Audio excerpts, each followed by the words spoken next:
Hello student, welcome to our YouTube channel future maker study centre. हम लोग आवाज़ सारणी पढ़ रहे हैं, तो उसमें हम लोग आज ग्रुप 4 देखेंगे। ठीक है, चलिए टाइम वेस्ट नहीं करते हुए बिल्कुल देखते हैं। वर्ग 4 का वर्ग 4A, जिसको हम लोग आधुनिक में 14वां ग्रुप कहते हैं। ठीक है, तो ये भी आवाज़ 2 से शुरू होती है। नाम है carbon, silicon, germanium, tin, lead. Carbon C, silicon SH, germanium G, tin SN और लेड पीबी। परमाणु संख्या यहाँ पे दी हुई है। परमाणु द्रव्यमान याद कर लीजिएगा। इलेक्ट्रॉनिक विन्यास खुद से निकालने की कोशिश करिएगा।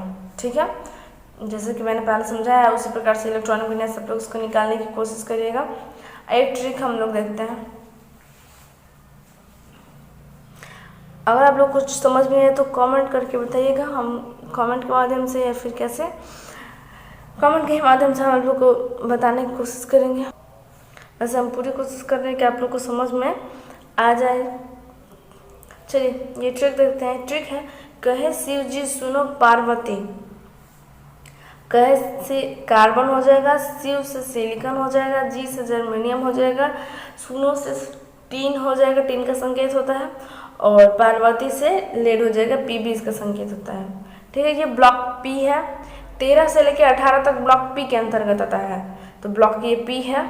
वैलेंसी हो जाएगी आपकी +-4 हो जाएगी, क्योंकि आप लोग देखिए यहाँ पे किसी भी बारीक कक्षा में 8 इलेक्ट्रॉन हो सकते हैं। तो 8 इलेक्ट्रॉन जो है, मान लीजिए कि आपके पास 8 पेन है, तो आपको कोई 4 पेन दे भी सकता है। किसी आपके फ्रेंड के पास भी 8 है, तो आपको कोई 4 पेन दे सकता है और आप भी किसी को 4 पेन दे सकते हो। तो ये जो है आधा पे आ जाता है 4। ये ले भी सकता है और दे भी सकता है। इसको कोई 4 दे भी सकता है और ये 4 का त्याग भी कर सकता है। तो जब त्याग करेगा तो +4 इसकी वैलेंसी हो जाएगी, और जब ये ग्रहण करेगा तो -4 इसकी वैलेंसी हो जाएगी। कभी कभी इसकी वैलेंसी 2 भी दर्शाते हैं। ठीक है, इसकी वैलेंसी कुछ निश्चित नहीं रहती है 4 ग्रुप की, कभी कभी 2 भी दर्शाती है। तो 2 भी आप लोग लर्न कर लीजिएगा। ओके, वैलेंस इलेक्ट्रॉन तो आप लोग को पता चलेगा कि जो बाहरी कक्षा में इलेक्ट्रॉन रहेगा वहीं वैलेंस इलेक्ट्रॉन होगा, तो 4 है तो 4 हो जाएगा। और उसके बाद वर्ग 5 हम लोग देखते हैं। आइए, वर्ग 5A, और इसको हम लोग मॉडर्न पीरियोडिक टेबल में 15वें ग्रुप कहते हैं। ठीक है, तो आवर्त ये भी 2 से स्टार्ट होता है। नाम है nitrogen, phosphorus, arsenic, antimony, bismuth. Nitrogen का संकेत N होता है, फास्फोरस का P, आर्सेनिक का AS, एंटीमनी का SB और बिस्मथ का BI। क्लियर है। परमाणु संख्या देखते हैं। नाइट्रोजन का 7, फास्फोरस का 15, आर्सेनिक का 33, एंटीमनी का 51 और बिस्मथ का 83। परमाणु द्रव्यमान देख लेते हैं। परमाणु द्रव्यमान लगभग इसका डबल ही होता है। कुछ मतलब कि जो छोटे जिसकी परमाणु संख्या कम है उसके लगभग डबल हो जाते हैं। मतलब जरूरी नहीं है, लेकिन डबल होते हैं। ठीक है, किसी किसी का याद नहीं है तो आप लोग डबल करके अंदर से लिख सकते हैं। ठीक है, तो इसका 7 का 14 हो जाता है, 15 का 30 है तो थोड़ा सा 31 हो जाएगा। मतलब एक्यूरेट नहीं होता है, थोड़ा बहुत इधर हो सकता है। ये लगभग इसका डबल ही होता है। अब इलेक्ट्रॉनिक विन्यास देखिए। 7 है तो पहले 2 भरेगा, फिर 5 भरेगा। 15 है तो पहले 2 भरेगा, फिर 8, फिर 5। उसके बाद 33 है तो पहले 2 भरेगा, फिर 8 भरेगा, फिर 18 भरेगा, फिर 5 भरेगा। ठीक, इस प्रकार से ये भरेगा। ये सेल्स में इलेक्ट्रॉन्स भरते हैं, तो उस प्रकार से इलेक्ट्रॉनिक विन्यास निकालते हैं। एग्जाम में आपके क्वेश्चन इलेक्ट्रॉनिक विन्यास से इस प्रकार पूछेगा कि किसी तत्व के इलेक्ट्रॉनिक विन्यास 2, 8, 5 है।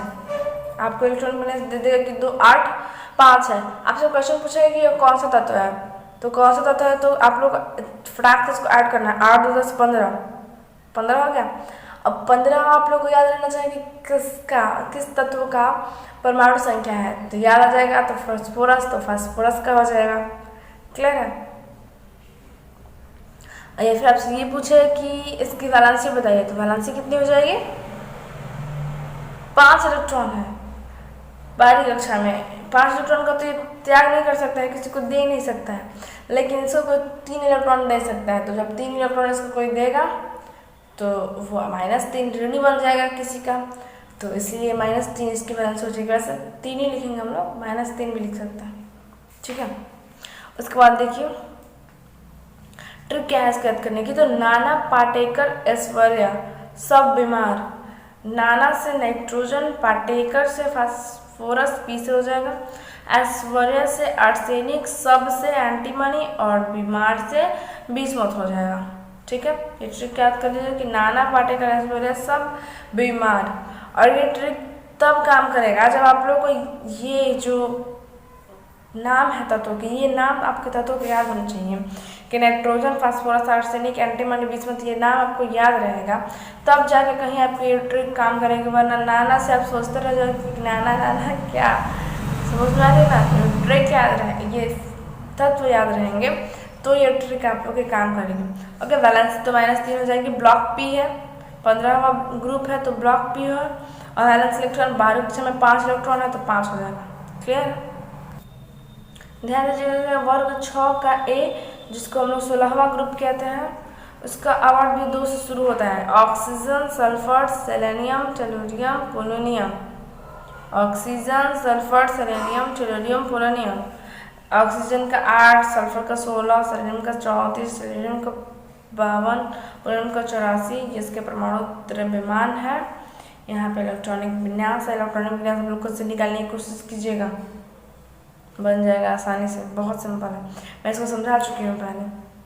अब ध्यान दीजिए ट्रिक, ओल्ड स्टाइल से टीप, तो ओल्ड से ऑक्सीजन, स्टाइल से सल्फर से सेलेनियम, टीपो तो टी से टेलुरियम और पी से टीपो, तो पो हो जाएगा। तो अच्छा पो हो जाएगा ना, 1 मिनट, यहाँ पे पोलोनियम का संकेत पीओ हो जाएगा, तो पीओ हो जाएगा तो पोलोनियम हो जाएगा।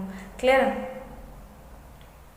अब वैलेंसी -2 हो जाएगी, क्योंकि -2 अगर इसको कोई 2 देगा, 6 पहले से है हमारी कक्षा में, और इसको कोई 2 देगा तो इसका स्टेप पूरा हो जाएगा, 6 2 8 हो जाएगा, तो कोई 2 देगा तो उसका स्टेप पूरा हो जाएगा, तो इसलिए इसकी वैलेंसी -2 हो जाएगी।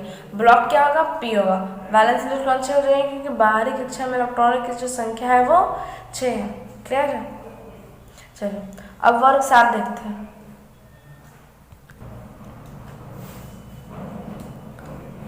उसके बाद अब हम देखेंगे वर्ग 7 का ए या फिर 17वां ग्रुप। इस ग्रुप को हम लोग हैलोजेंस कहते हैं। क्या कहते हैं, हैलोजेंस इस ग्रुप को कहते हैं, ठीक है। यह भी आवर्त 2 से शुरू होता है। इसमें है फ्लोरीन आता है, chlorine, bromine, iodine, styrene. Fluorine का संकेत F होता है, क्लोरीन का Cl, ब्रोमीन का Br, आयोडीन का I, स्टेरिन का At। एटॉमिक नंबर यानी कि परमाणु संख्या, फ्लोरीन का 9, क्लोरीन का 17, ब्रोमीन का 35, आयोडीन का 53, स्टेरिन का 85। ये जो क्लोरीन है, इसका जो इलेक्ट्रॉनिक विन्यास है एग्जाम में बहुत बार पूछा जा चुका है, बहुत बार, ये क्लोरीन का, ठीक है। एटॉमिक वेट लर्न कर लीजिएगा। इलेक्ट्रॉनिक विन्यास क्वेश्चन ऐसे पूछता है कि किसी परमाणु का इलेक्ट्रॉनिक विन्यास 2 8 17 है तो वह तत्व बताएं, तो तत्व कौन सा हो जाएगा, क्लोरीन। उसके बाद पूछता है कि उसका संयोजक इलेक्ट्रॉन बताएं। संयोजक इलेक्ट्रॉन कितना हो जाएगा, आप लोग खुद से बताओ, 7 हो जाएगा। बारहवीं कक्षा में 7 है तो कितने हो जाएंगे, 7 हो जाएगा। उसके बाद परमाणु, इसको वैलेंसी आपको पूछ सकता है, वैलेंसी को हिंदी में संयोजकता कहता है। संयोजकता आपसे पूछ सकता है, तो जिसको कोई 1 इलेक्ट्रॉन दे देगा तो इसका स्टेप पूरा हो जाएगा। तो 1 ग्रहण करता है तो -1 हो जाएगा, ठीक है। कुछ इसी प्रकार से आपको क्वेश्चन पूछेगा। अब पूछेगा कौन सा तत्व है, उसका संकेत बताया, तो संकेत भी आप लोग को लर्न होना चाहिए। जितने सब मैं आप लोगों को लिखवाई हूँ यहाँ नोट्स पे, आप लोग को जितने दिख रहे हैं और जो भी समझा रही हूँ वो सब आप लोग को लर्न होना चाहिए, ठीक है। तो वैलेंसी हो जाएगा, ब्लॉक पी हो जाएगा, और वैलेंस इलेक्ट्रॉन आपका 7 हो जाएगा। क्लियर है। इस ब्लॉक हम लोग कंप्लीट कर चुके हैं, और ये पी ब्लॉक का लास्ट ग्रुप है। इस ग्रुप को 0 ग्रुप भी कहते हैं और 18 ग्रुप कहते हैं। 18 मॉडर्न में कहते हैं और 0 जो है वो आधुनिक में कहते हैं। नहीं, मतलब मॉडर्न में 18 कहते हैं और 0 जो है वो एंशिएंट यानी कि पहले प्राचीन या फिर अमेरिकन सिस्टम के अकॉर्डिंग 0 है। ओके, इस ग्रुप को बहुत सारे नाम है, क्या क्या नाम है, तो 0 ग्रुप कहते हैं, इनर्ट गैसेस कहते हैं, नोबल गैसेस कहते हैं, हिंदी में बोले तो अक्रिय गैस, निष्क्रिय गैस, और भी नाम है इसके। ठीक है, वो हम लोग कुछ नाम इसके लेसन में पढ़ेंगे, लेसन में है इसको पढ़ने के लिए, तो हम लोग उसमें देखेंगे। ये जो पीरियड है ये अर्थ 1 से ही शुरू होता है, 1 से शुरू होता है। ओके, इसमें कौन कौन सा तत्व होता है, तो helium, neon, argon, krypton, xenon, radon. Helium He, neon Ne, argon Ar, krypton Kr, xenon Xc, radon Rn। Okay, atomic number इसका हो जाएगा 2, हीलियम का 2, नियॉन का 10, आर्गन का 18, क्रिप्टॉन का 36, जिनॉन का 54, रेडॉन का 86। एटॉमिक वेट जो है इसका डबल लगभग होता है, तो 2 का 4, 10 का 20, 18 का थोड़ा सा अधिक भी होता है 40, ऐसे मतलब डबल से बढ़ते जाता है, तो डबल से अधिक बढ़ते जाता है। ठीक है, अब इलेक्ट्रॉनिक कॉन्फ़िगरेशन यानी कि इलेक्ट्रॉनिक विन्यास, ये देखिए इसके 12 कक्षा में 8 इलेक्ट्रॉन है। ये अपना अष्टक पहले से इसका अष्टक जो है वो पूरा रहता है, इसीलिए इसको अक्रिय गैस, निष्क्रिय गैस कहते हैं। ये ना है, इसलिए इसको अक्रिय गैस और निष्क्रिय गैस कहते हैं, क्योंकि इसका अष्टक पहले से पूरा रहता है, ये किसी तत्व के साथ अभिक्रिया नहीं करता है। जब इसका अष्टक पहले से पूरा है, जब आपका पेट पहले से भरा होगा, तो फिर आप खाने की तलाश नहीं करेंगे। ठीक उसी प्रकार से ये जो है इसका अष्टक पहले से पूरा होता है, इसीलिए इसको किसी के साथ अभिक्रिया करने की जरूरत नहीं होती। इलेक्ट्रॉनिक कॉन्फ़िगरेशन देख लीजिए, आपका एटॉमिक नंबर 2 है, केवल 2 हो जाएगा, 2 पे इसका अष्टक पूरा रहता है। एक सेल में एस सेल में 2 इलेक्ट्रॉन से ही जो सेल है वो पूरा भर जाता है। ठीक है, तो इसका इलेक्ट्रॉन जो इसका जो सेल है, आखिरी जो सेल है यानी कि अष्टक जिसको हम लोग कह सकते हैं, वो पूरा है। 10 का देख लीजिए, 2 और 8 12 कक्षा में 8 इलेक्ट्रॉन है, तो इसका मतलब ये पूरा है। 18 तो 2 8 18, 12 कक्षा में 8 आएगा, 2 8 18 8, 54 के लिए 2 8 18 18 8, 86 के लिए 2 8 18 32 18 8, 12 कक्षा में 8 आ रहा है।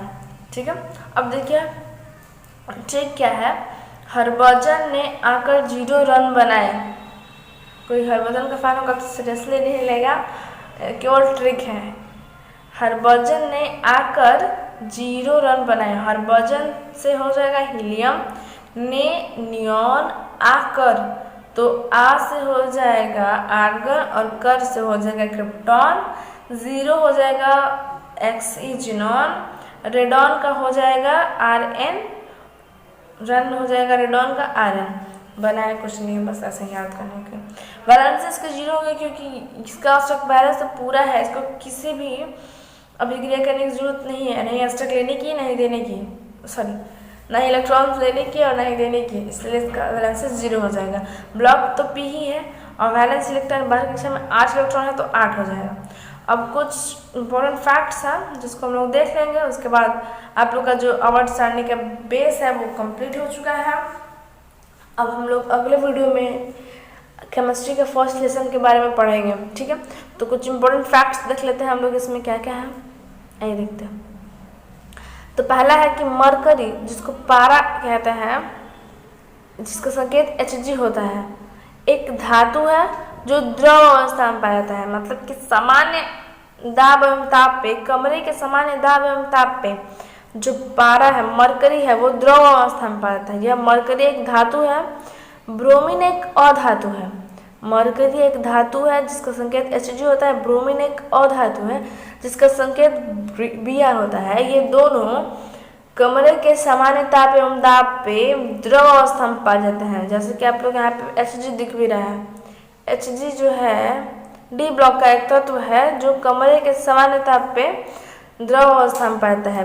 अगर आप लोग एग्जाम में क्वेश्चन ये पूछे कि वह ऐसा कौन सा धातु है जो द्रव अवस्था में पाया जाता है, तो कंफ्यूज ना हो, ब्रोमीन मार के मत आ जाएगा। ध्यान देना है कि क्या पूछ रहा है, धातु पूछ रहा है कि अधातु पूछ रहा है। यदि धातु पूछेगा तो वहाँ पे हम लोग पारा यानी कि मरकरी करेंगे, और अगर ब्रोमीन पूछेगा मतलब कि अधातु पूछेगा तो हम वहाँ पे ब्रोमीन करके आएंगे। ये ध्यान देने वाली बात है। दोनों द्रव अवस्था में पाया जाता है, लेकिन धातु की जिक्र करेगा तो मरकरी, अधातु का जिक्र करेगा तो ब्रोमीन। क्लियर है। नेक्स्ट 3rd नंबर देखिए, आवर्त सारणी में क्षैतिज कतारें आवर्त तथा उदग्र स्तंभ वर्ग कहलाता है। ये तो मैंने आपको स्टार्टिंग में ही बताया था कि आवर्त सारणी में जो क्षैतिज कतारें हैं उसे हम लोग आवर्त और उदग्र स्तंभ को वर्ग कहलाते हैं। ये भी इम्पोर्टेंट एग्जाम व्यू से ये सारे फैक्ट्स हैं, ठीक है। और याद रहेगा तो बेनिफिट है ना, याद रहेगा तो सब समझ में आएगा, बेटर रहेगा। इसको याद भी कर लीजिएगा अच्छे से समझ के। देखिए 4था है कि डी ब्लॉक के तत्वों को संक्रमण तत्व तथा एफ ब्लॉक के तत्वों को अंतः संक्रमण तत्व कहते हैं। कैसे पूछता है संक्रमण तत्व किसको कहते हैं, तो डी ब्लॉक के तत्व को कहते हैं। अगर आपके ऑप्शंस में कहीं भी आप लोगों को मान लीजिए कि ये है आपको पी ब्लॉक का एलिमेंट से एल्युमिनियम गैलियम इंडियम दिया हो और एक कैडमियम दे दिया हो, एल्युमिनियम गैलियम इंडियम दिया हो और एक कैडमियम दे दिया हो, और पूछे कि संक्रमण तत्व कौन है, तो आपको कैडमियम करना होगा क्योंकि ये डी ब्लॉक का तत्व है। आप लोग को डी ब्लॉक का तत्व नहीं याद रहेगा तो पी ब्लॉक का तत्व याद रहेगा। एल्युमिनियम गैलियम इंडियम आप लोग सोचो कि अरे ये तो पी ब्लॉक का है, ये तो होगा नहीं। कैडमियम एक अलग अलग, तो कैडमियम आप लोग कैडमियम को संक्रमण तत्व में कर सकते हो, ओके। और एफ ब्लॉक को अंतः संक्रमण तत्व कहा जाता है। क्लियर है। तो ये सब जो भी आप लोग पढ़े हो उसको अच्छे से और ट्रिक के साथ याद कर लीजिएगा, क्योंकि बिना इसको याद किया आप लोग केमिस्ट्री में आगे नहीं बढ़ सकते हो। यदि आप लोग को एबीसीडी नहीं याद रहेगा, वर्ड मीनिंग्स नहीं याद रहेंगे, तो आप लोग इंग्लिश नहीं पढ़ सकते हो। ठीक उसी प्रकार से अगर ये आप लोग को प्रेडिक्टेबल याद नहीं रहता है तो केमिस्ट्री पढ़ने आप लोग को बहुत हार्ड लगेगी, ठीक है। जैसे कि मैथ्स में फॉर्मूला लर्न रहता है तो क्वेश्चन ऑटोमेटिक बनते रहते हैं, ठीक उसी प्रकार से यदि ये लर्न रहेगा तो केमिस्ट्री आप लोग को बिल्कुल अच्छे से समझ में आएगी, ठीक है। तो अगले वीडियो में हम लोग मिलेंगे केमिस्ट्री के नए चैप्टर के साथ। और लॉकडाउन में बहुत बच्चों की पढ़ाई नहीं हो पा रही है तो वो लोग निराश ना हो, इस वीडियो की मदद से पढ़ें वो लोग। और यदि किसी के रिलेटिव्स या फिर फ्रेंड्स हैं जो कि 10th का एग्ज़ाम देने वाले हैं तो उन बच्चों के साथ भी इस वीडियो को शेयर करें, और वीडियो पसंद आए तो लाइक ज़रूर करें। धन्यवाद।